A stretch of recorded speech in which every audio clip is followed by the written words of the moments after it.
Thank y'all for tuning in. If y'all end up liking the content, do your guys a solid favor, hit the subscribe button and hit the like button also. So we got the final score between Boston and the Dallas Mavericks. So Dallas Mavericks end up losing by 18 points. I thought Kyrie was going to be able to get about 30, so that was the actual difference. He only had 12 for this game, so um, I didn't expect Kyrie to come out as flat as he was. But just to give a little brief breakdown of the game, man, I definitely said when I gave my analysis that not Boston, but Dallas Mavericks, they had to have their bench do well, you know, and that didn't happen. It was depending on how well the bench does, will depend on the success of the Dallas Mavericks. It didn't happen, and in fact, you had PJ Washington, who did what he was supposed to do. I mean, he gave 14 and 8. I don't think nobody was expecting more of him than they were, from him, as compared to the other games. I think if you really look at the game, man, Dallas came out not only flat, but they were lost. They didn't know how to pick up when there were screens made. Basically, everything looked like a mismatch. Drew Holiday was playing some good defense, and to be honest, man, the difference maker was Kyrie. Kyrie Irving, he didn't show up like the usual Kyrie, and I want to say that in these type of games, he usually perform. He usually uh do well, score at least 30 or something. Tonight, he came out super flat. I mean, he made some tough shots. He got fouled a couple times that they didn't call.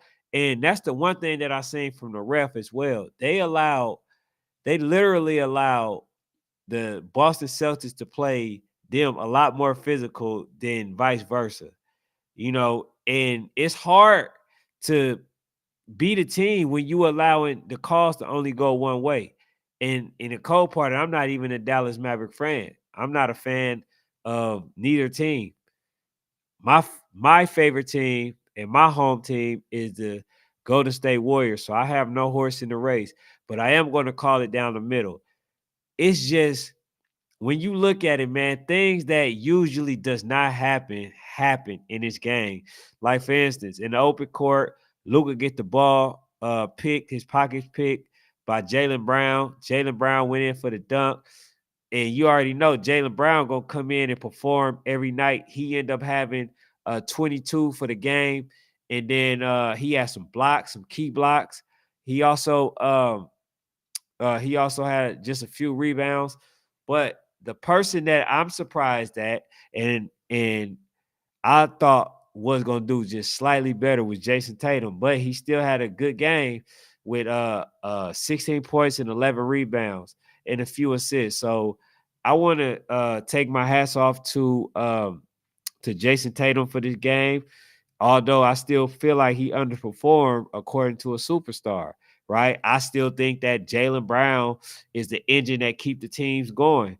I think that Jaylen Brown is the best player on this team. I think the $304 million that he got was well worth it because he has not underperformed yet, not once.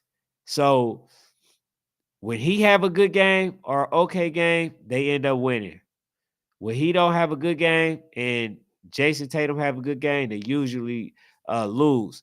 But I think Drew Holiday, his 8 rebounds and 12 points was actually, you know, it was actually good for them because they're not looking for him to do much. They just want him to play defense. So they're not really expecting to score out of Drew Holiday. So Derek White, which is a knockdown 3-point shooter, he ended up having 15 and 5 assists. So man, out of all this, I think the two pieces was Kyrie and Porzingis. We already said that. Now the difference is Porzingis, even though this is his first game back, he came in and had a stellar game. The man had about 3 blocks. He had about 6 rebounds, 20 points. And when you come in doing that, like that's scary. Now that you've been off all this time and then come in and scoring 20, and not only that, they literally look like they were super undersized. Um, Only when it came to Chris Porzingis, it's like they don't have nobody to guard this dude. And everything that he did, I feel like that's what Carl Anthony Towns should have been doing. That was the Achilles heel, but he never end up taking advantage of that situation.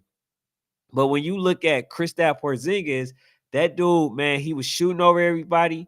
He's the taller player, and he played taller, and he didn't have to go outside of his game to try to get his points. But he came up big. He made some big blocks. One of them, or one or two, happened to be on Kyrie, and he just basically played ball, man. He came out, no excuses, nothing. But the person that underperformed in this game was definitely Derrick Jones. You can't just give 5 points.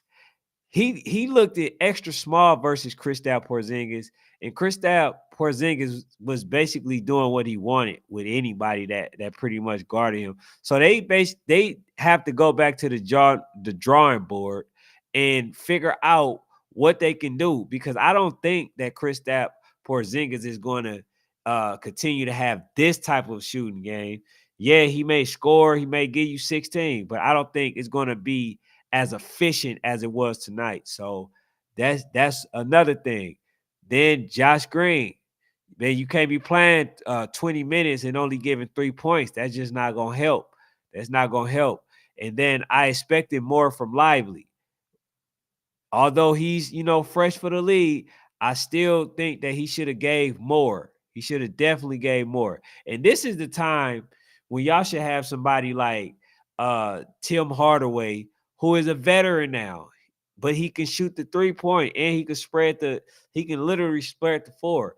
That's the time when you start trying to give him minutes to see what it is that he can do, because right now he just only playing to try not to get off the court, and that's not working for him. So I will say, at least to mix it up, throw Tim Hardaway in there, for a few shots, see how he's doing, and then roll with the punches. But they gotta mix it up to lose in this fashion. Although they were down big in the first half, the second half they were able to get it down to 8. But then what happened? They started doing the exact same thing that got them down by 20 in the first place. So I'm not going to sit there and act as if this is just not the first game, but it is a very alarming, and they did have some mismatches, and they got a lot of people that can spread the floor, so it's going to be hard to get somebody to block somebody like Kristaps Porzingis and prevent him from getting to the hole at will, because you got somebody like Al Horford, who can play the center position, and he can go to the wing and still spread the floor because he can hit the 3-point ball, which he did, on a couple of plays. But I'll say this, man. They looking a bit lost. They looking like they wasn't even supposed to be in the NBA final. That's what tonight's game really looked like. They were throwing too many turnovers, missing too many easy shots, and not only that, the ref allowed them to play a lot more physical than the rest of the team. Far as like Lukic, I think he got fouled a lot. I think that Kyrie got fouled a lot. But there was some calls on the behalf of the Dallas Mavericks that they didn't get called for when they end up fouling. So I'll say this, man. Overall, it was a good game. I definitely believe that Dallas will bounce back.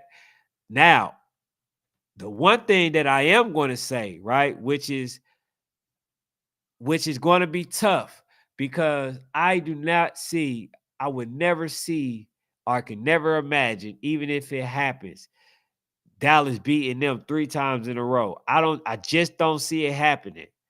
Not no Boston. So even if they win tomorrow, I mean, not tomorrow, the next game, game 2, I still believe that they're going to still lose a game, probably in Dallas. So it's very important that that the Dallas Mavericks take game 2 and go back home, because I think that they're going to possibly lose one home game, and I don't want it to come back 3-1. So Dallas they definitely gonna have to take game 2 if they actually want a legit chance to compete. If not, I don't see it, man. I don't see it. I'm gonna be honest with y'all. I'm gonna be honest. Hey, what's up, Carter? But I'm gonna be fairly honest with y'all. That's what's gonna have to happen. They're gonna have to make sure that they're not only switching the screens the right way, but here's the other thing that I just don't understand as well. How do they allow screening now? Because it's not even like screening. Usually, when you used to screen, right, you used to have to set the pick, stay there, and you couldn't move. Now you got players running into the players, basically moving the player out of the way instead of setting the pick and getting around the pick. But they're just now pushing the players, and it's not making any sense. It's not making sense. It's like an offensive foul that they don't call now. That's why I'm not too much of a fan of the NBA any longer, because they are literally getting rid of all the calls. They don't call travel no more. They don't call offensive screens no more. I mean, moving screens anymore. They don't call much of anything. They just make it a offensive type of style to where they get away with it. And so, like, I'll say this though. The Dallas Mavericks, man, they definitely came out flat tonight. They played like they didn't belong. They played like they didn't want to be there. Um, Kyrie Irving definitely had to step up. He got to do more. If they want to win, it basically relies on Kyrie Irving and Luka. Luka, he had his points. He ended up having 30. You know what I'm saying? But it's a difference between having 30 and then having an effective 30. He just had 30 points because a lot of plays that he made turn out to be either turnovers or turn out to not be good plays. So I definitely would say that when you look at the Dallas Mavericks, they feel like they're undersized when it comes to playing versus the Boston Celtics. And Boston not even that big. It's just Porzingis. He's just basically towering over everybody, and he's scoring and he's doing it effectively. So we got to see, man. We definitely have to see. But look, man, if y'all like the content, man, do your boy a solid favor. Hit the subscribe button. This may be your first time on the channel. Just as a reminder, hit the subscribe button. And that's all I got for now. But Dallas, I believe that they will bounce back. Today was an ugly game. I do think that now that they have a sense of what to expect, I believe that they will make the proper adjustments, and at least, if not win game 2, they will be a lot more competitive in that game. So we'll have to see. But they have to do a better job at switching. If they don't do a better job at switching, Porzingis would do stuff like he did on Lively, which is fake the pass, go in for the slam, and dunk on Lively. That's there for the taking if they don't make the proper adjustment. So I'll say this. If I was Boston Celtics, I mean, not Boston Celtics. If I was the Dallas Mavericks, one thing that I will do, I will set more screens. I will literally set more screens. I will put Luka on the player that creates the most disadvantage. I will do the same thing for Kyrie Irving, and then also I will make sure that I'm putting my players like Lively in a position to do pick and rolls or to set them up for the slam dunk for the lob. If they don't do that, I'm going to see that it's going to be an early series. But outside of that, man, we got to make sure that they're making the proper adjustments for the game. But if not, I think Celtics in 4. But if they're able to come out in game 2 and show that they believe, because remember, I think in every single series except for the one in Indiana, except for the Indiana series, they have literally lost one game. So they're due for a loss in the far as the home game in this series. So we'll see. But man, that's all I got for now, man. Thank y'all for tuning in. Again, hit the like button, hit the subscribe button for your guy, and